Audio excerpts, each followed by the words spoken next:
Olá, meus irmãos. Hoje eu queria só fazer uma hipótese razoável. Eu espero que esse vídeo dure menos do que 3 minutos. Então vamos lá.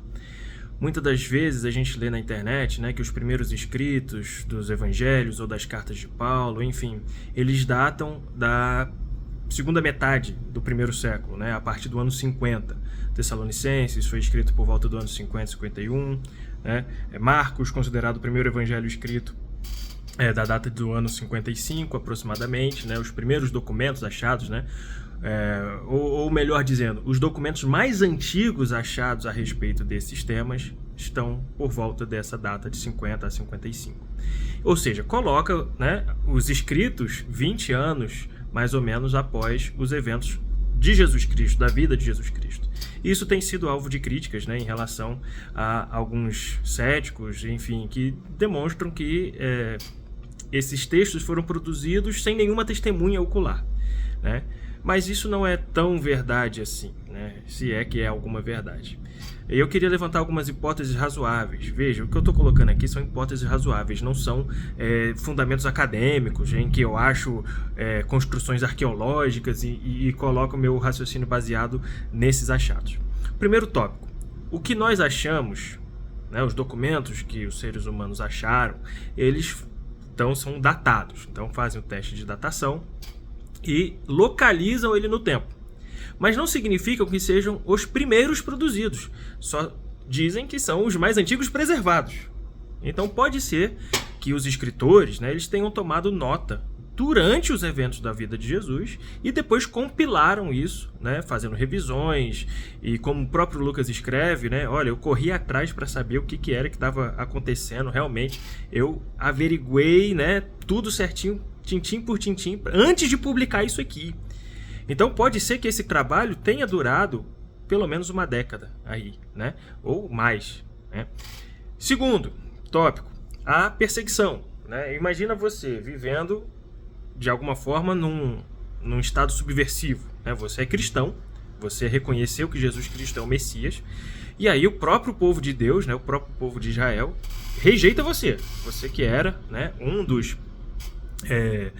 judeus, agora você passa a ser seguidor daquele que blasfemava. Então você já é perseguido dentro do seu próprio povo. O Império Romano também promoveu uma perseguição oficial, não vai dar, 3 minutos não vai dar. Também promoveu uma perseguição oficial a respeito desses que estavam badernando o mundo, Quando Paulo vai ao mundo grego, e ele começa a anunciar o evangelho aos gentios, eles chegaram aqui também a esses que estão balançando, que estão badernando o mundo, Então você já tem uma resistência, ainda que não seja uma perseguição política, ainda que não seja uma perseguição do Estado, é uma resistência. E tudo isso que você está produzindo, então você tem que ter cuidado na hora de publicar, na hora de divulgar. Outro tópico, você não tem uma facilidade de mandar um zap para ninguém. Então você vai produzir um documento, vai fazer suas anotações, seus rascunhos e vai guardar para si. Antes de compilar tudo num evangelho, antes de compilar tudo numa carta, enfim, antes de compilar tudo num relato, como é o livro de Atos. Então você vai fazendo anotações e tal, e depois vai passando a limpo, vai vendo a gramática, com a melhor forma de dizer isso, melhor forma de dizer aquilo, e vai passando a limpo todas essas questões, E aí vem esse grande lance, Se uma dissertação de mestrado pode durar aí 3 anos para ser publicada, para ser produzida, não significa que esse tempo de 3 anos, ela só foi compilada no último ano. Ela foi adquirindo forma ao longo desses 3 anos. E aí você se coloca no primeiro século, onde você não tem como salvar no HD aquilo que você escreveu, ou na nuvem, você tem que produzindo material, escondendo, as pessoas vão perguntando, vão te perseguindo, são só hipóteses razoáveis, tá?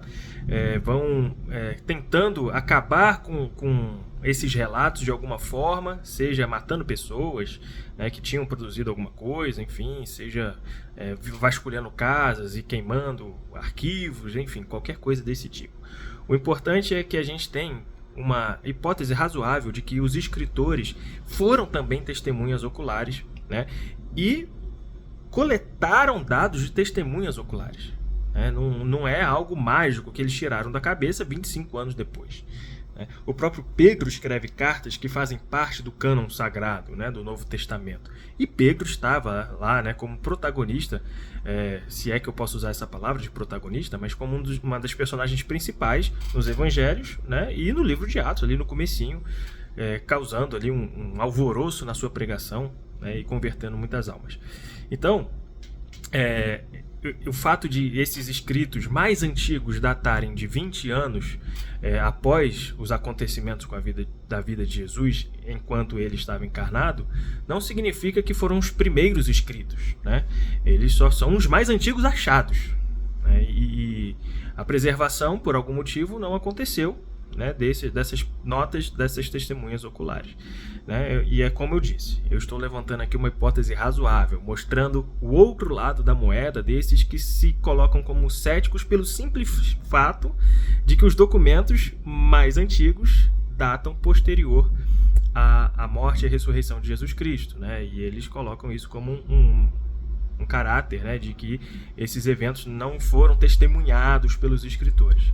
Mas não necessariamente, né? Essa conclusão ela não segue dessas premissas, né? Até porque 20 anos para um documento em relação ao evento é muito próximo, arqueologicamente falando, né?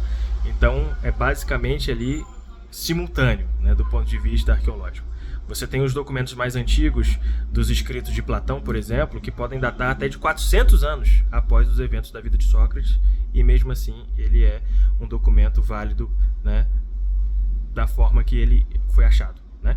Então, assim, questão de uma hipótese não tão ruim assim, né? Uma hipótese muito bem razoável, né? Muito razoável para a fidedignidade. Ainda que você não queira crer na veracidade dos textos, você tem que entender que é um texto fidedigno. Ele é fidedigno, ele relata, né, baseado nas testemunhas, nas pessoas que estiveram naqueles eventos, e aí você pode considerar uma fábula, que é outro mérito, não é o mérito da fidedignidade, tá bom? Então eu queria escrever isso no Threads, mas por alguma razão o Threads não aceitou, né, o que eu escrevi, o meu textinho, e aí então eu estou fazendo esse vídeo aí como uma questão de reflexão para vocês. Valeu!